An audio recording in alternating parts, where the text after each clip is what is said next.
எனக்கும் பிரச்சனை நிறையா இருக்கும்போது இன்றைக்கி ஐயோ அடுத்த நாள் ஒரு நாள் ஒரு யுகமாலாம் கடந்த காலம்லாம் உண்டு. ஏன்னா ஃபோன் பார்த்தாவே பயமாக இருக்கும். இப்போ யாராவது வீட்டு காலிங் பெல் அடித்தா ஒரு பயம் இருக்கும், ஆஃபீஸுக்கு போகிறதுக்கு பயம் இருக்கும். இதெல்லாம் இருந்தது தான், இதெல்லாம் இல்லைன்னு சொல்ல வரல. ஆனால் அதை தாண்டி நம்மளுடைய லைஃப் நம்ம எடுக்கிறது அப்படின்றது நம்ம கையில் கிடையாது. அது existential greatness is we are all created as equal during our birth. அதான் காடோட கிரேட்னஸ்.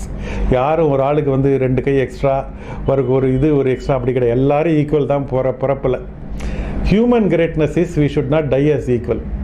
நம்ம சாகும்போது நம்ம ஈக்குவலாக சாகக்கூடாது. அதுக்கு நம்மளோட லைஃப்பை எப்படி நம்ம கண்டக்ட் பண்ணுறோம் அப்படின்ற இடத்துல தான் அந்த சூட்சமம் இருக்குது. அதில் இந்த கடன் கடன் இது பண்ணுறது, இந்த கடன் தொல்லைகள், இந்த பிரச்சனைகள் இதெல்லாம் பார்த்து நம்ம அதை நம்மளை கழுத்தை நெருக்க பார்க்கும். எனக்கு